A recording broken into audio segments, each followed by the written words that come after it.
Comment prophétiser? C'est une des questions, et bien évidemment, qu'on me pose souvent. Est-ce qu'on peut apprendre à prophétiser? Qu'est-ce qui se passe quand on prophétise? Est-ce que c'est nos pensées? Est-ce que c'est notre intelligence? Finalement, comment ça fonctionne, l'onction prophétique? Comment est-ce qu'on prophétise? C'est pas toujours très simple d'y voir clair, surtout quand on débute. J'aimerais vous donner quelques pistes pour essayer de vous aider à discerner, à percevoir ce qui pourrait être ce don de prophétie et surtout de la manière dont vous pouvez le libérer pleinement. Comme j'ai dit au début, il s'agit donc d'un don de l'esprit, il s'agit d'une relation avec une communion avec le Saint-Esprit. La vidéo numéro 3 aussi parle du contenu, ce que produit la prophétie, c'est-à-dire l'édification, l'exhortation et la consolation. Ça c'est le produit, la substance de ce qui va être libéré sur la vie des personnes. Ça va stimuler la foi, ça va stimuler l'amour aussi, et ça va être une rencontre directe avec la puissance et l'amour de Dieu. Je dis souvent, c'est l'instantanéité, difficile à dire, du moment de la présence de Dieu dans la vie d'une personne. Il y a un choc quand il y a une parole prophétique qui est donnée.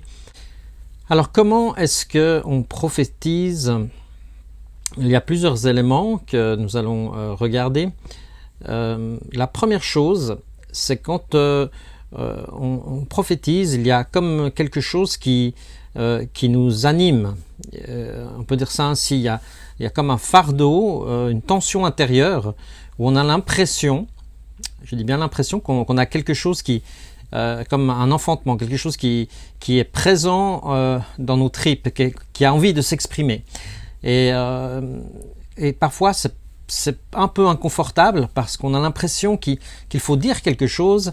Et les premières fois, en fait, souvent, quand on ressent cette onction, on n'obéit pas toujours, on a un peu les craintes et c'est bien normal, et on dit rien. Et souvent, ce qui se passe, c'est que la parole prophétique va être donnée de toute manière, mais par quelqu'un d'autre. Et souvent, on se dit, mais c'est ce que j'avais reçu, c'est ce que j'avais pressenti dans mon cœur. Voilà, donc il y a une espèce de confirmation aussi au travers des autres, du corps de Christ.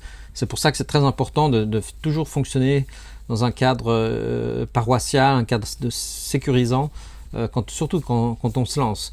Donc la première chose, eh bien, c'est un sentiment intérieur, quelque chose qui vient sur nous, une impression. Ça peut être, on n'a jamais donc la parole prophétique qui vient avant dans notre tête. On aimerait pouvoir préparer la parole prophétique avant, mais en fait, ce qui se passe, c'est que on a souvent un mot, une impression.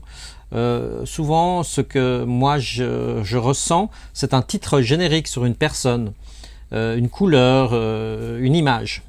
Et à partir de cela, à partir de ce qu'on reçoit, eh bien, c'est notre matériel, je dirais, de base, de construction, sur lequel il va falloir se lancer. Et on se lance, bien sûr, par la foi.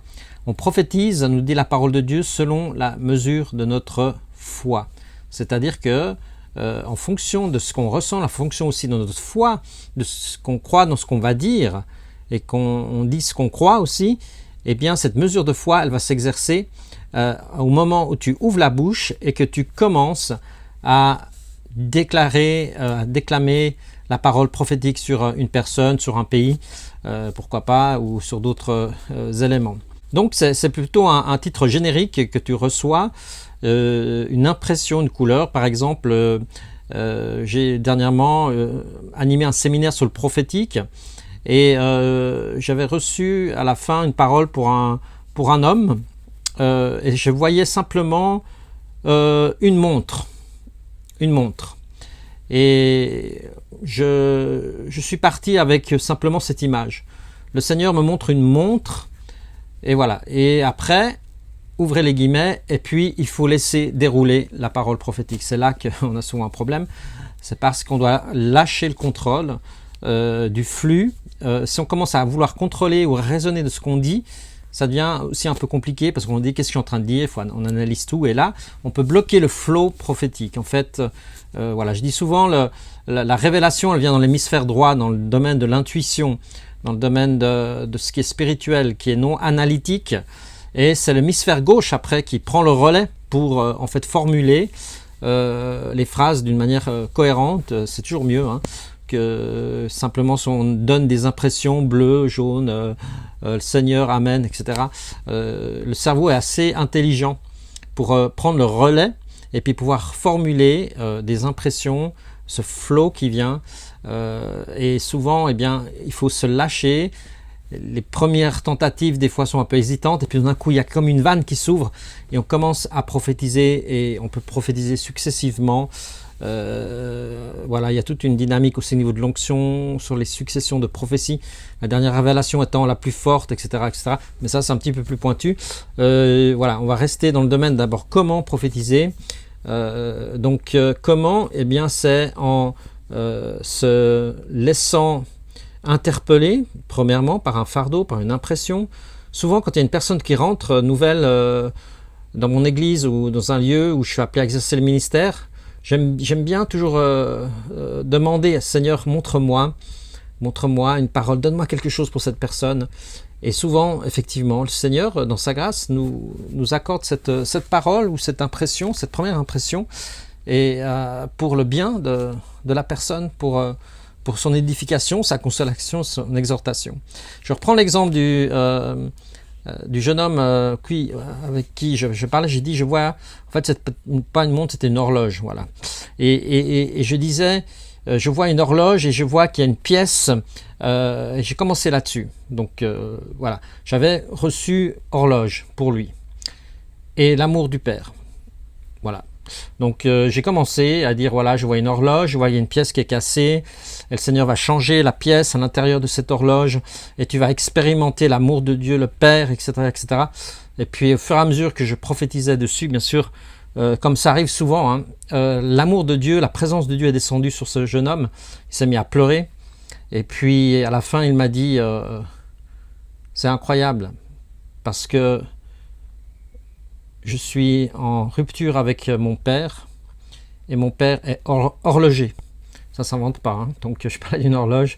Et le Seigneur voulait restaurer cette pièce, etc. Donc ça lui a parlé.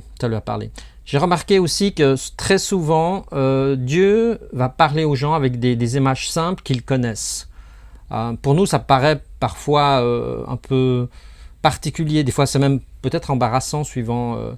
Une fois, j'avais reçu le mot saint. Une fois, c'était un peu difficile de pouvoir le... Et je me souviens, je l'avais juste dit, écoute, voilà, c'est juste le mot que je reçois. Et à partir de là, eh bien, c'était sur une femme, bien sûr. Elle s'est mise à pleurer, etc. Elle venait de subir une opération. Enfin, voilà.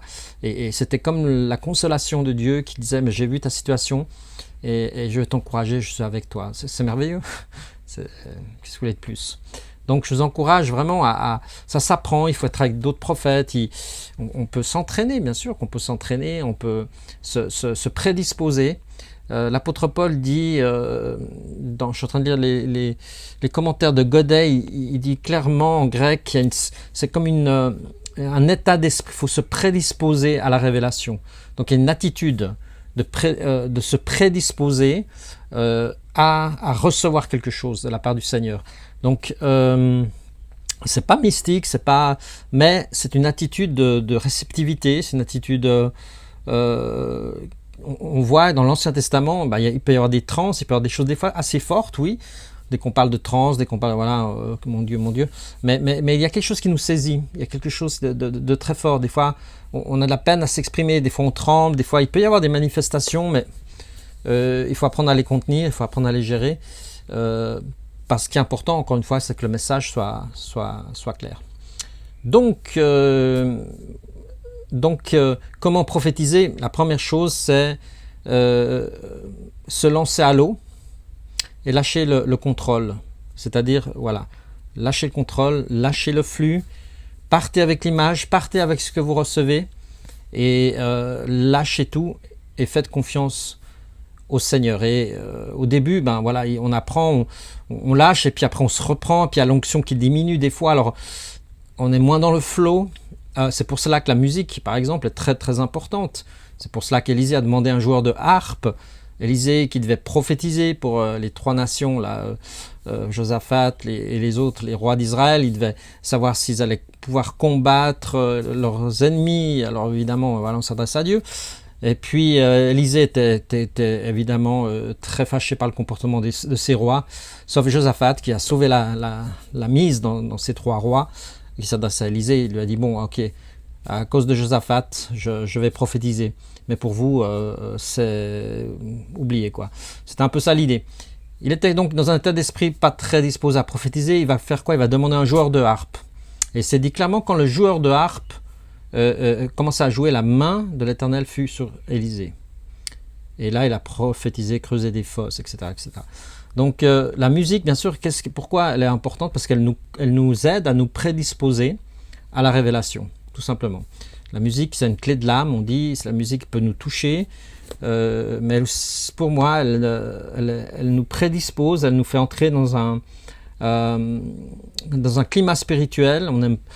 Certains ne comprennent rien, ils disent des ambiances, ils nous prennent la tête avec des choses qu'ils ne connaissent pas, qu'ils ne vivent pas. Donc, oubliez un peu tout ce qui peut être dit à ce niveau-là. Il y a une atmosphère, il y a un climat spirituel d'adoration, de la présence de Dieu, de l'onction, qu'on doit favoriser pour que l'esprit de prophétie, l'esprit de guérison commence à œuvrer. Amen. Et cela, la musique permet que nous puissions nous prédisposer à cette révélation. C'est dans le domaine de la révélation. Et voilà, c'est pas dans l'intelligence, on ne peut pas tout calculer, on ne peut pas tout contrôler. Ça ne serait plus de la prophétie, ça serait de la manipulation, ou ça serait autre chose. Mais quand le flow vient, on ne sait pas ce qu'on va dire, on ne sait pas exactement la parole, c'est pour ça que c'est important d'enregistrer aussi. Enfin, il y a encore bien des choses à dire, mais voilà, pour cette séquence vidéo, retenez ceci, lâcher prise. Premièrement, oui, lâcher prise. Deuxièmement, la première impression, je dirais le label, le titre générique. Commencez à œuvrer avec ce que vous avez reçu, même si c'est tout petit. Allez-y et faites ensuite en fonction de votre foi. Si le flow diminue, ayez la sagesse d'arrêter la prophétie. Ça m'est arrivé, moi, de m'arrêter pratiquement au milieu d'une phrase, plutôt que d'essayer de bricoler après. Ça se ressent, c'est lourd, ça gâche tout. Donc il faut retenir ce qui est bon aussi, après on verra comment l'examiner, etc. Mais quand même, voilà. Donc un truc vraiment qui peut vous aider, vous mettre au large, voilà, une impression, quelque chose qui travaille vos tripes, qui cherche à s'exprimer, une impression, voilà, une image, l'horloge, l'amour, un titre générique, l'amour de Dieu le Père. Voilà, vous avez 2-3 éléments, et puis avec ça, hop, vous partez avec votre foi, bien sûr. Et plus vous pratiquez, plus vous avez l'assurance, plus vous savez que vous savez quelque part. Donc ça devient non pas facile, parce qu'il y a toujours une petite pointe d'inconfort dans le prophétique, et c'est important qu'on reste un peu vigilant, parce que si on prophétise sans crainte, on devient des personnes dangereuses. Non, il y a toujours on a toujours besoin d'une petite confirmation, puis des fois les gens ne nous aident pas parce qu'on prophétise sur eux, puis ils nous regardent de marbre, on a l'impression qu'on en parle à un mur. C'est compliqué. Et après, mais je vous garantis que les fausses prophéties, il n'y en a pas tant que cela. Il y a peut-être des pauvres prophéties ou des prophéties mal... Voilà, mais honnêtement, dans 35 ans de ministère, je ne peux pas dire que j'ai vu des prophéties qui ont lié les gens. Ou j'ai pas cette impression-là, bien sûr, que ça peut arriver, certes. Mais encore une fois, ce n'est pas une raison pour tout envoyer balader. Voilà, donc on va regarder par la suite les deux aussi garde-fous. Les deux garde-fous pour prophétiser en toute sécurité. Voilà, à bientôt.